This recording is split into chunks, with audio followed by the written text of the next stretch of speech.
परदेश में कुछ बाहर में नू खाए के बाद बर्तन धोए के पड़ी जाने काली। तो भैया लोग कैसन बनी रहे लोग, हमारा नाम नितेश बा और हम बनी बिहार पूर्वी चंपारण से। और अभी हम बाई तमिलनाडु में आयल बनी भैया। तमिलनाडु में मेहनत मजदूरी करी ले का करी भैया, घर परिवार बा कमायल जाई ना तो खायल जाई कहाँ से। तो भैया नू हम नू खुद से चैलेंज कैले बानी टोटल 100 दिन में 100 वीडियो बनावे के। तो आज हमार चैलेंज के तीसरा दिन। तो हर दिन के तरह आज भी हमनी अपन काम फाइनल कर ले बानी सर। देख सकता नहीं रहे लोगन, आज 3 लाइन तन काम ज़्यादा भइल, ऐसे तनी लेट हो गई बा। टाइम हो गई बा, टाइम 10 बजे वाला बा। तो हमनी टोटल 3 आदमी बानी सर। तीनों आदमी के अलग अलग ड्यूटी बा। एक आदमी के पानी मारे के ड्यूटी बा, तो अपना ड्यूटी पर लागल बड़न। आ हमार ड्यूटी बा हमनी 2 आदमी के ड्यूटी बा खाना बनावे के। तो अब हम चलते नहीं अपना ड्यूटी पर भैया का। हमार ड्यूटी बा बर्तन धो के, ओकर बाद खाना बैठा के, ओकर बाद भुजिया चीरे के। तो चली अपन ड्यूटी करल जाओ निका रोलो ना। हमार ड्यूटी बा भैया चलत तनी। जिंदगी एक सफर है सुहाना, कल क्या हो एक किस्म है जाना। भैया बाहर में नू खाए के बाद बर्तन धोए के पड़ी, बिना बर्तन धोले ना मिली जाने काली खल किस्मत में। मस्त बर्तन वर्तन धो के है ने कैमरा में उधर फोकस करो। बर्तन धो के उन्हें दाल भात बैठा के इधर फोकस करो। अब हम भिंडी के भुजिया चीरतनी।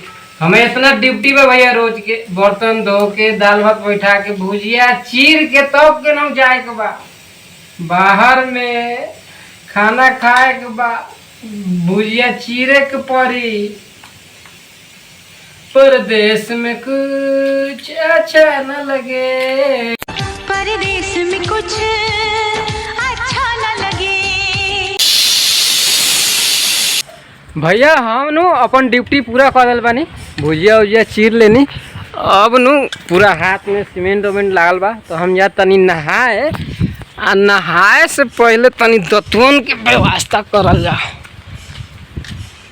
भैया लोगन दतवन तो बड़ा दूर बा, नीम के पेड़ है लगा। तो देवाल पर चढ़ के तुरे के पड़ी। हेने से बात जग है, हेने के सीन देखी भैया लोगन कितना मस्त बा। आहा यहाँ नु बहुत ही सुंदर हवा लागेला, काहे कि पूरा खुला एरिया बा नु। वही से सबसे पहले हम दतवन की व्यवस्था कर ली तनी।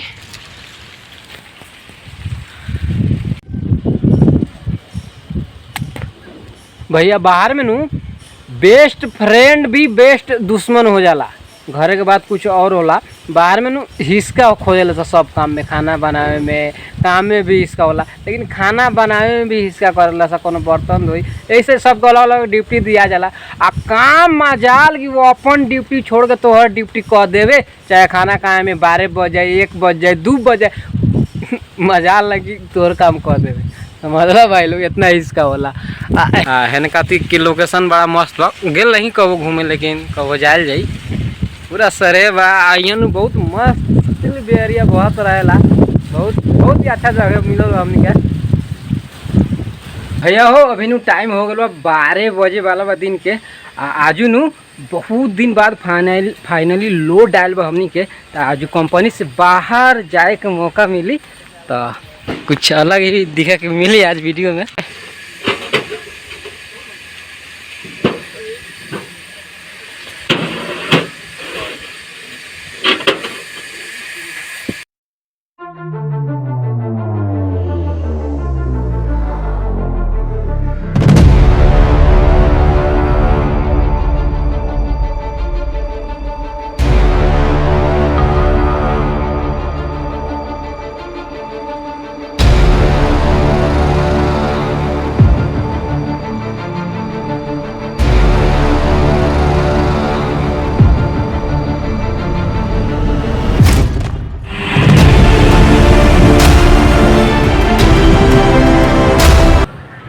भैया हो हमने नु जेने खातिर लोड लेके आयल बनी नु, ओने घर बहुत कम लोग ज़्यादा सरे बा, माने बहुत ही मस्त लोकेशन बा। ठीक बा, अभी तो रुकल बानी से यहाँ अभी फ़ोन से बात होता है कि लोड कहवा उतरी। ठीक बा, जहाँ लोड उतरी अब वहाँ मिल जाए। ट्रैक्टर भी स्टार्ट हो गई। चलो ओ भाई चलो।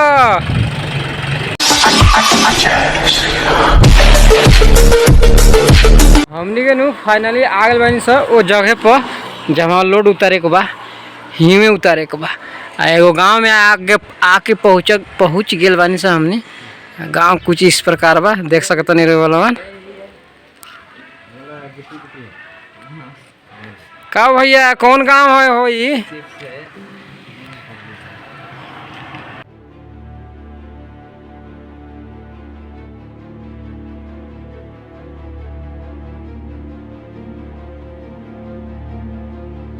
हमने नु लोड उतार दिल बानी सब और एगो और लोड लेके यहीं में आवे के बा, तो वही में रात हो जाए हमनी के। अब तो हम ई वीडियो के यहीं समाप्त करतनी। ये तरह से आज के चैलेंज भी पूरा भाई मिलल जाए आगे की वीडियो में।